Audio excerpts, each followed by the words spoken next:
Hello and welcome. अगला question है हमारे पास, write a short note on withdrawal of suit. Answer हम स्टार्ट करेंगे प्रोविजन से। प्रोविजन में आ गया हमारे पास ऑर्डर 23 रूल 1 एंड 2 जो है वो डील करता है विड्रॉल ऑफ सूट्स के साथ। जनरली दो टाइप्स के विड्रॉल होते हैं।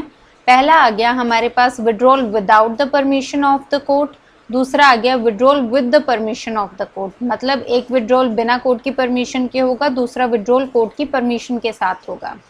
अब विड्रॉल विदाउट परमिशन हमारे पास जो है ऑर्डर 23 रूल 1 क्लोज 1 में प्रोवाइडेड है।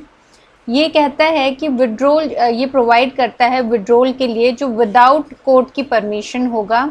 ये प्रोवाइड करता है किसी भी टाइम पे after institution of the suit, मतलब सूट इंस्टीट्यूट करने के बाद प्लेंटिव जो है वो अबैंडन कर सकता है अपना सूट, अबैंडन कर सकता है कोई भी पार्ट जो है क्लेम का अगेंस्ट, किसके अगेंस्ट, ऑल मतलब सभी के सभी, या फिर किसी भी एक या दो प्लेंटिव डिफेंडेंट्स के अगेंस्ट बिना कोर्ट की जो है परमिशन के। तो यहाँ पे हमारे पास क्योंकि प्लेंटिव का सूट है तो प्लेंटिव डिसाइड करेगा कि उसको कौन सा क्लेम जो है वो चाहिए, कब उसको जो है अबैंडन करना है, किसके अगेंस्ट करना है, ये भी जो है प्लेंटिव की जो है अपनी चॉइस है।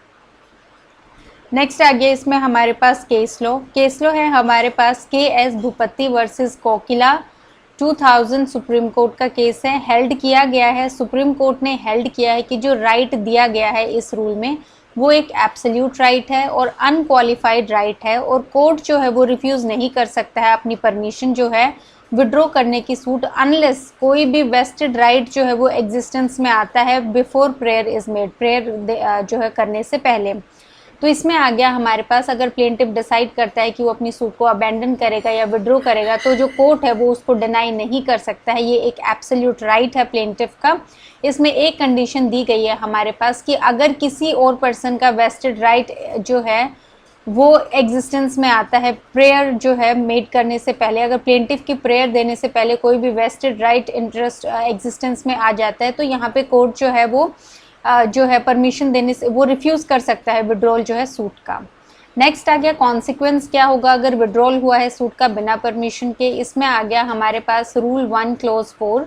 ये प्रोवाइड करता है कि जब भी प्लेंटिव विड्रॉ करता है सूट को बिना कोर्ट की परमिशन के, उसको जो है अलाउ नहीं किया जाएगा कोई भी फ्रेश सूट इंस्टीट्यूट करने के लिए सेम कॉज ऑफ एक्शन पे। तो ये हमारे पास कॉन्सिक्वेंस हो गया कि बाद में फ्रेश सूट जो है वो फाइल नहीं हो सकती है। अब सेकंड आ गया हमारे पास विड्रॉल विद द परमिशन। तो ये हमारे पास दिया गया है ऑर्डर 23 रूल 1 क्लोज 2 में। ये प्रोवाइड करता है कि कोर्ट जो है वो ग्रांट कर सकता है परमिशन विड्रॉ करने के लिए सूट को विद द लिबर्टी, मतलब ये छूट दी जाएगी प्लेंटिफ को कि वो फ्रेश सूट फाइल कर सकता है फॉलोइंग कंडीशंस में। पहला आ गया सूट फेल हो गई है किसी फॉर्मल डिफेक्ट की वजह से। दूसरा आ गया सफिशिएंट ग्राउंड्स हैं अलाउ करने के लिए प्लेंटिफ को कि वो इंस्टीट्यूट कर सकता है एक फ्रेश सूट उस सब्जेक्ट मैटर के लिए। तो ये हमारे पास दो कंडीशंस हैं, कीवर्ड्स हैं हमारे पास फॉर्मल डिफेक्ट और दूसरा है हमारे पास सफिशिएंट ग्राउंड्स हैं। नेक्स्ट आ गया इसमें हमारे पास फॉर्मल डिफेक्ट क्या होता है। ये जो टर्म है ये डिफाइन नहीं है कोड में। फॉर्मल डिफेक्ट जो है इसका मतलब है डिफेक्ट किसी भी फॉर्म का या प्रोसीजर का जो अफेक्ट नहीं कर रहा है जो मेरिट्स हैं केस की। तो कोई भी चीज़ जो मेरिट्स जो केस को है अफेक्ट नहीं कर रही हैं बट किसी प्रोसीजर में कोई डिफेक्ट है। सुप्रीम कोर्ट ने इसको जो है डिफाइन किया है इस केस में V Rajendran versus Annasamy Pandian 2019 supreme court का ये हमारे पास केस है, रिसेंट केस लो है। इसमें हेल्ड किया गया है कि जो फॉर्मल डिफेक्ट है वो एक डिफेक्ट है फॉर्म का जो प्रिस्क्राइब किया गया है किसी भी रूल या प्रोसीजर का, जैसे नोटिस जब चाहिए होता है हमें सेक्शन 80 के अंदर वो जो नहीं प्रोवाइड किया गया है, या फिर सूट जो है उसका वैल्यूएशन इम्प्रॉपर हुआ है, प्रॉपर वैल्यूएशन नहीं हुआ है सूट का, तो ये हमारे पास प्रोसीजरल डिफेक्ट्स है और इन्हीं को जो है हम फॉर्मल डिफेक्ट कहते हैं। नेक्स्ट आ गया पोजीशन जहाँ पे सेवरल प्लेंटिफ्स हैं। तो इसमें आ गया हमारे पास रूल 1 क्लोज 5। ये प्रोवाइड करता है कि जहाँ पे सेवरल प्लेंटिफ्स हैं किसी भी सूट में, वहाँ पे सूट जो है वो अबेंडन या विड्रॉ नहीं करी जा सकती है बिना कंसेंट के। किसके कंसेंट चाहिए? सभी के सभी जो प्लेंटिफ्स इन्वॉल्व है उन सबकी कंसेंट चाहिए, मतलब ये यूनानिमसली जो है कंसेंट चाहिए प्लेंटिफ्स के।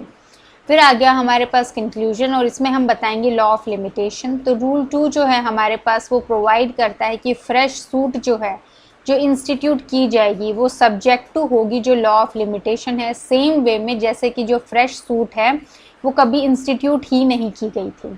इसका मतलब है इवन इफ जो फ्रेश सूट है वो इंस्टीट्यूट की गई है, कोर्ट के परमिशन के बाद जो लिमिटेशन पीरियड है वो कैलकुलेट किया जाएगा ओरिजिनल कॉज ऑफ एक्शन से। और अगर फ्रेश सूट जो है वो फाइल की गई है बियॉन्ड पीरियड ऑफ लिमिटेशन तो सूट जो है वो मेंटेनेबल नहीं होगी। अब इसका जस्ट क्या है, हमारे पास जो लिमिटेशन का हमारे पास कंक्लूजन है कि जो सूट ने परमिशन, जो कोर्ट ने परमिशन दी है सूट फाइल करने के लिए, अब जो प्लेंटिफ है अब वो सूट फाइल करने जाएगा तो ये हमारे पास फ्रेश सूट बन जाएगी। तो यहाँ पे अगर जैसे कॉज ऑफ एक्शन आपका यहाँ ये डेट है कॉज ऑफ एक्शन की और इसका जो लिमिटेशन पीरियड था, लिमिटेशन पीरियड आप लगा लीजिए 3 साल था और यहाँ पे कॉज ऑफ एक्शन हुआ और यहाँ पे जो है आप लगा लीजिए सूट फाइल की प्लेंटिफ ने और उसको जो है विड्रॉ किया या जो परमिशन मिली है वो लिमिटेशन पीरियड के बाद मिली है।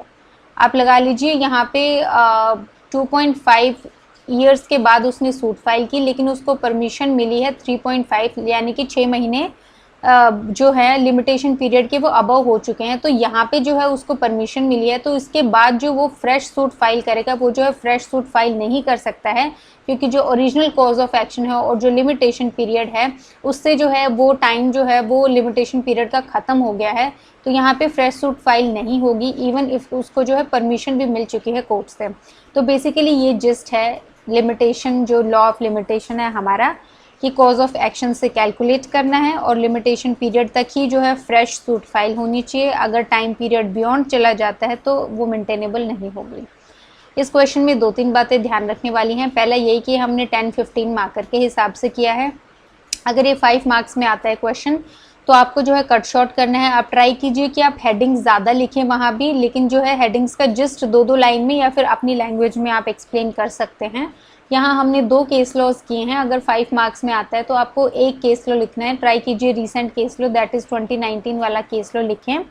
बाकी इसमें अलग से क्वेश्चन भी आ सकता है, जैसे लॉ ऑफ लिमिटेशन पे यहाँ पे प्रॉब्लम बेस्ड क्वेश्चन आ सकता है कि आपको सिचुएशन दे दी जाएगी कि यहाँ पे परमिट, यहाँ पे जो है कोर्ट ने इस डेट पे कोर्ट ने परमिशन दी है, इस डेट पे फ्रेश सूट फाइल हुई है, तो वो मेंटेनेबल होगी या नहीं होगी। तो इस टाइप का जो है फैक्ट बेस्ड क्वेश्चन भी आ सकता है इस टॉपिक से। लिमिटेशन जो पीरियड है यहाँ से आ सकता है, तो वहाँ पे आपको प्रॉपर फैक्ट्स लिखने हैं, आपको जो लॉ प्रोवाइड किया गया है वो लिखना है। उसके बाद जो है फैक्ट्स से रिलेट करके आपको जो है अपना कंक्लूजन देना है कि यहाँ पे मेंटेनेबल होगी या नहीं होगी। बाकी इस क्वेश्चन में हमने सब कुछ इंक्लूड कर लिया है। सो इस क्वेश्चन में इतना ही। Thank you.